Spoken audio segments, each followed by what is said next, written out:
Hello नमस्कार good morning. कैसे हैं आप सभी।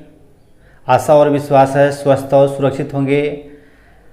आइए मैं जिनेश्वर कुमार पुनः आप सभी को इस छोटे से यूट्यूब परिवार में स्वागत करते हैं और चलते हैं आज के सेशन की ओर, जिस सेशन में कुछ क्वेश्चन को देखने वाले हैं। और यह जो क्वेश्चन है बहुत इम्पोर्टेंट है एनटीपीसी ग्रुप डी के लिए। आज के सेशन में हम लोग क्या करेंगे, कुछ क्वेश्चन को देखेंगे और क्वेश्चन को हल करेंगे। मतलब पूरा क्वेश्चन को पोस्टमार्टम करेंगे कि लगता है यहाँ पे एक क्वेश्चन है लेकिन एक क्वेश्चन यह नहीं है। अगर हमारे अंदाज से अगर आप देखते हैं तो एक क्वेश्चन में बहुत सारे क्वेश्चन छुपे हुए हैं। उन सभी क्वेश्चनों का हम लोग पोस्टमार्टम करेंगे और उसका हल निकालेंगे। और हम लोग क्या करेंगे, इस क्वेश्चन से मतलब इस क्वेश्चन को एकदम पूरा घोर के पी जाएंगे, ताकि अगर किसी भी एग्जाम में आपसे इस क्वेश्चन पूछा जाए तो आपको किसी भी प्रकार की कोई तकलीफ नहीं हो। ठीक है, चलिए तब पहला क्वेश्चन कह रहा है कि निम्न में से किस गैस का ऊर्जामान, क्या चला, ऊर्जामान सबसे अधिक होता है। क्या होता है, तो सबसे अधिक होता है। अब बात यहाँ पे आता है कि ऊर्जामान क्या है। ऊर्जामान जो चला होता है, कहा जाता है कि अगर किसी भी पदार्थ को 1 केजी जलाने में जितना ऊर्जा प्रदान होता है उसी को ही हम लोग क्या कहते हैं, ऊर्जा मान कहते हैं। ठीक है, उसे क्या कहते हैं, ऊर्जा मान कहते हैं। कैलोरी मान भी इसे कहा जाता है कि मतलब किसी भी पदार्थ को अगर जला रहे हैं तो उससे कितना हमको एनर्जी मिलेगा, इसे ही क्या कह दिए, ऊर्जा मान कह दिए। इसमें ऑप्शन दिया हुआ है हाइड्रोजन, एलपीजी, प्राकृतिक गैस और हो गया मीथेन। ठीक है, हाइड्रोजन, एलपीजी, प्राकृतिक गैस और हो गया मीथेन। तो देख रहे हैं पहले हाइड्रोजन के बारे में। तो हाइड्रोजन चला क्या है, एक प्राकृतिक भविष्य का, इसे क्या कहा गया, भविष्य का ईंधन कहा गया है। और कहा जाता है कि सबसे ज्यादा ऊर्जा इसी से प्राप्त होता है। किससे, सबसे ज्यादा ऊर्जा हाइड्रोजन से प्राप्त होता है। और यह भविष्य का ईंधन है। इस पे वैज्ञानिक लोग क्या कर रहे हैं, शोध कर रहे हैं कि डीजल या पेट्रोल के जगह पे हम लोग क्या करें, इसका उपयोग किया जाए, हाइड्रोजन का उपयोग किया जाए। अब इसका अगर ऊर्जा मान देखते हैं तो इसका ऊर्जा मान लगभग 33,890 किलो कैलोरी प्रति केजी होता है। अर्थात 1 केजी जलाने पर इतना उस ऊर्जा मान मिलता है, उतना कैलोरी मान इसको मिलता है। ठीक है, कोई दिक्कत। अब आते हैं किसके पास, एलपीजी के पास। तो 11,900 होता है किलो कैलोरी प्रति केजी। ठीक, इसके पास आते हैं तो 12,500। ठीक है, और मीथेन के पास जब आते हैं तो 12,400 हो जाता है। कितना होता है, 12,400 प्रति केजी। तो यहां से आपको आंसर मिल चुका होगा कि इन चारों ऑप्शन में सबसे ज्यादा ऊर्जा हमको कौन देता है। कौन देता है, चला, हाइड्रोजन देता है। कौन देता है, हाइड्रोजन देता है। हाइड्रोजन, अगर यहीं से क्वेश्चन पूछ दिया जाए कि सबसे हल्का तत्व कौन है, तो हाइड्रोजन सबसे हल्का तत्व होता है। इस हाइड्रोजन को जब पीरियोडिक टेबल पढ़ेंगे हम लोग तो इसको आवारा तत्व भी को कहा जाता है। इसे क्या कहते हैं, आवारा तत्व भी कहा जाता है। आवारा तत्व भी कहा जाता है किसे, हाइड्रोजन को। दूसरा क्वेश्चन अगर देखा जाए तो यह सबसे हल्का तत्व है। इसको आवारा तत्व इसलिए कहा जाता है कि यह कभी कभी एस ब्लॉक में भी उपस्थित होता है और कभी पी ब्लॉक में भी जाके उपस्थित होता है। अर्थात इसका इलेक्ट्रॉनिक विन्यास जो होता है इनर्ट गैस की तरह भी होता है और एस ब्लॉक में उपस्थित अल्कली मेटल की तरह भी होता है। ठीक है, आगे बढ़े हम लोग। दूसरा क्वेश्चन कहता है कि ड्यूटेरियम का द्रव्यमान संख्या कितना है। बहुत अच्छा क्वेश्चन, बार बार क्वेश्चन पूछता है। हाइड्रोजन से ही क्वेश्चन है। अब यहाँ पे देखेंगे हाइड्रोजन के बारे में। हाइड्रोजन का जो प्रकार होता है यह 3 प्रकार से होता है, हाइड्रोजन, ड्यूटेरियम और ट्राइटियम। गौर से देखिएगा, तो हाइड्रोजन को H से लिखा जाता है और ड्यूटेरियम को D से लिखा जाता है और ट्राइटियम को T से लिखा जाता है। इसका परमाणु संख्या 1 होता है, इसका भी परमाणु संख्या 1 होता है, इसका भी परमाणु संख्या 1 होता है, लेकिन भार देखिए, भार यहाँ पे 1 हो जाता है, यहाँ पे 2 होता है और यहाँ पे 3 हो जाता है। यह भार बदलता किसके कारण है? तो भार बदलने का कारण क्या है? न्यूट्रॉन की संख्या में परिवर्तन। यहाँ पे न्यूट्रॉन की संख्या 0 होता है, यहाँ पे न्यूट्रॉन की संख्या 0, न्यूट्रॉन की संख्या 1, न्यूट्रॉन की संख्या 2। प्रोटॉन की संख्या 1 होता है, यहाँ प्रोटॉन की संख्या 1 होता है, प्रोटॉन की संख्या 1 होता है, और परमाणु संख्या 1, परमाणु संख्या 1, परमाणु संख्या 1। अर्थात कहने का अर्थ क्या है कि जितना परमाणु संख्या उतना ही प्रोटॉन की संख्या, जितना परमाणु संख्या उतना प्रोटॉन की संख्या, जितना परमाणु संख्या उतना ही प्रोटॉन की संख्या। लेकिन न्यूट्रॉन की संख्या में बढ़ोतरी होने के कारण इनमें क्या होता है? इनके भार में बदलाव हो जाता है। तो यहाँ पे देख रहे हैं कि इसका क्या होता है? भार। ड्यूटेरियम है यहाँ पे, तो ड्यूटेरियम का ही द्रव्यमान संख्या पूछा है, तो ड्यूटेरियम का द्रव्यमान संख्या कितना आ गया? तो ड्यूटेरियम का भार संख्या कितना हो गया? 2 हो गया। ऑप्शन में यहाँ पे लिखा हुआ है कि 2 हो गया। अब किस तरह से संख्या आया देख रहे हैं हम लोग कि ड्यूटेरियम में न्यूट्रॉन की संख्या 1 होता है और प्रोटॉन की संख्या 1 होता है। तो यहाँ पे हम लोग जानते हैं कि परमाणु भार बराबर प्रोटॉन प्लस न्यूट्रॉन। तो प्रोटॉन की संख्या 1 और न्यूट्रॉन की संख्या 1 कितना हो गया? परमाणु भार कितना हो गया? 2 हो गया। ड्यूटेरियम का परमाणु भार कितना? तो 2 हो जाता है।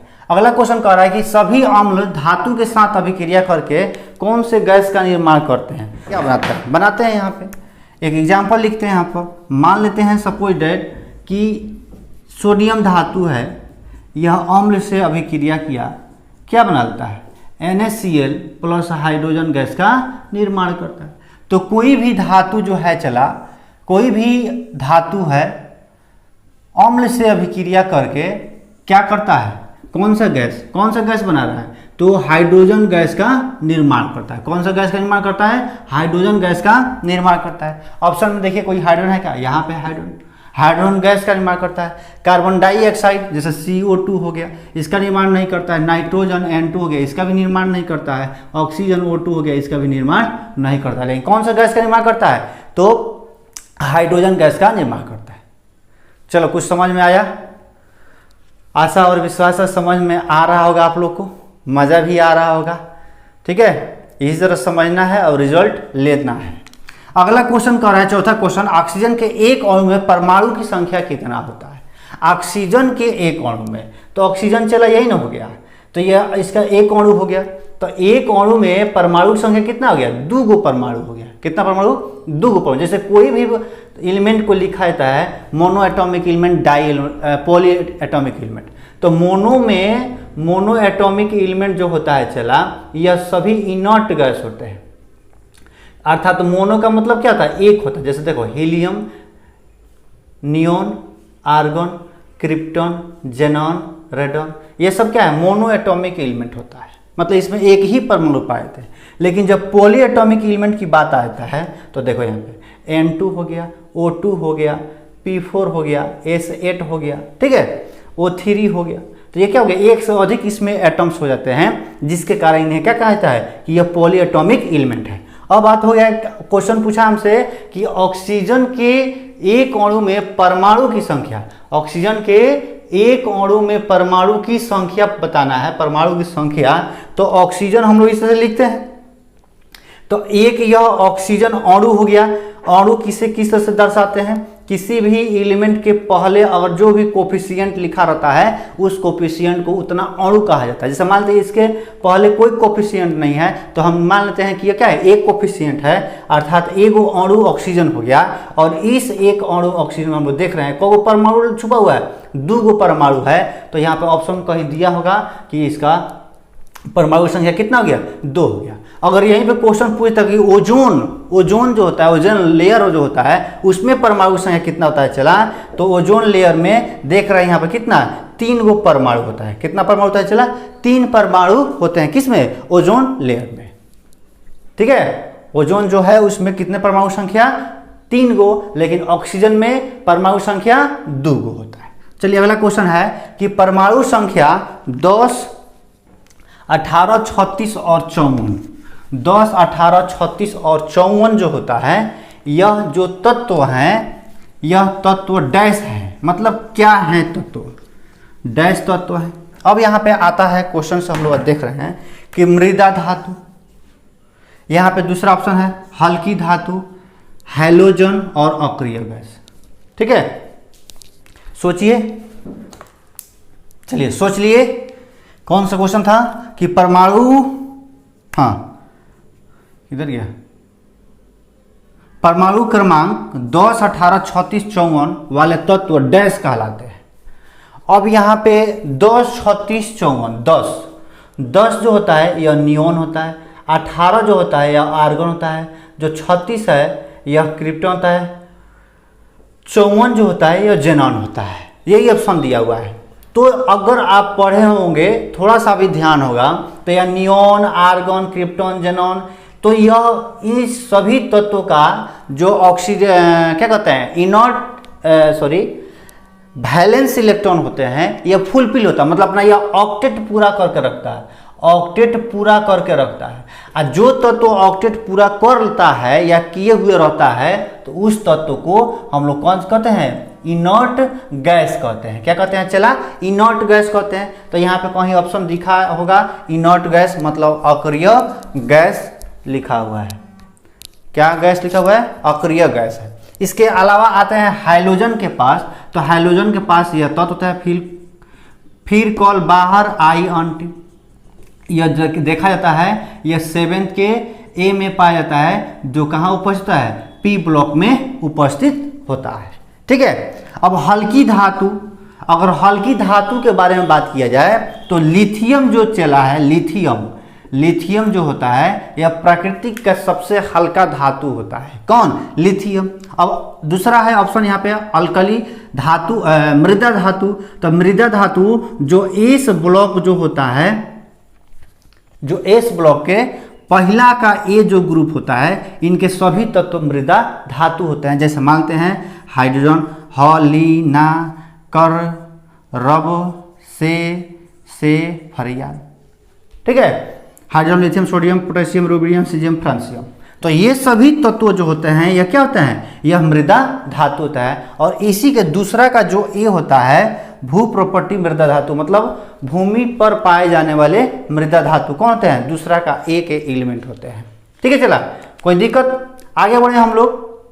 अगला क्वेश्चन हम लोग को मिल रहा है कि सोडियम कार्बोनेट का रासायनिक सामान्य नाम क्या है। बहुत इंपॉर्टेंट क्वेश्चन, और यह हर प्रश्न, हर एग्जाम में आपसे यह क्वेश्चन पूछा जाता है कि सोडियम कार्बोनेट, सोडियम बाइकार्बोनेट, ठीक है ना, ये सब क्वेश्चन आपसे पूछा ही जाता है, इसमें कोई दो राय नहीं है। इसको एकदम ध्यान से देखेंगे कि क्या है। सोडियम कार्बोनेट कह दिया, सोडियम कार्बोनेट का सामान्य नाम क्या है, पहले इसका फॉर्मूला देख लेते हैं। तो Na2CO3, एक होता है NaHCO3। बहुत कॉन्फ्यूजन होता है, बहुत सारा बच्चे को कॉन्फ्यूजन होता है कि सर इसको याद कैसे रखें, दोनों सोडियम कार्बोनेट है और एक है सोडियम बाइकार्बोनेट। ठीक है, सोडियम कार्बोनेट और सोडियम बाइकार्बोनेट। पहले तो ऑप्शन हम देखते हैं धुआं सोडा, खाने का सोडा है पहला ऑप्शन। दूसरा ऑप्शन हो गया धुआं सोडा, ब्लीचिंग पाउडर, साधारण नमक। ठीक है ना, तो कन्फ्यूजन इसी दूगों में होता है, खाने के सोडा में और धुआं सोडा में, कि धुआं सोडा को हम लोग सोडियम कार्बोनेट कहेंगे कि खाने के सोडा को सोडियम कार्बोनेट कहेंगे। ठीक है, अब देखिए यहाँ पे जो Na2CO3 है इसी को धावन सोडा कहते हैं, धावन सोडा कहते हैं। इसी को सोडियम कार्बोनेट कहा जाता है। क्या कहते हैं, सोडियम कार्बोनेट। मतलब हमारा ऑप्शन से आंसर निकल गया कि सोडियम कार्बोनेट के साधारण नाम क्या हो गया, धावन सोडा हो गया। लेकिन खाने का सोडा तो सोडियम बाइकार्बोनेट,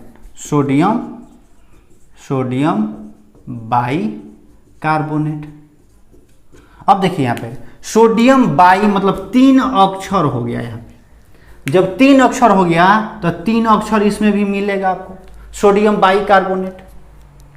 लेकिन इसमें क्या है, सोडियम कार्बोनेट, तो सोडियम कार्बोनेट 2 गया तो 2 को मिलेगा, सोडियम और कार्बोनेट मिलेगा। इस तरह से हम लोग ट्रिकली याद कर सकते हैं। फिर से गौर से कि सोडियम कार्बोनेट जब देखेगा तो सोडियम कार्बोनेट में दो अक्षर है, सोडियम कार्बोनेट, सोडियम कार्बोनेट। तो सोडियम कार्बोनेट मतलब क्या है, सोडियम भी होगा और कार्बोनेट भी होगा, तो Na2CO3 इसका फॉर्मूला होगा। सोडियम बाइकार्बोनेट, तो सोडियम बाइकार्बोनेट मतलब 3 को मिल गया, sodium bicarbonate, sodium bicarbonate, sodium bicarbonate 3 को मिल गया, तो 3 को होना चाहिए, तो sodium hydrogen carbonate, sodium hydrogen carbonate, sodium hydrogen carbonate. तो सोडियम हाइड्रोजन कार्बोनेट जहां हुआ तो सोडियम बाइकार्बोनेट इसे कह देंगे।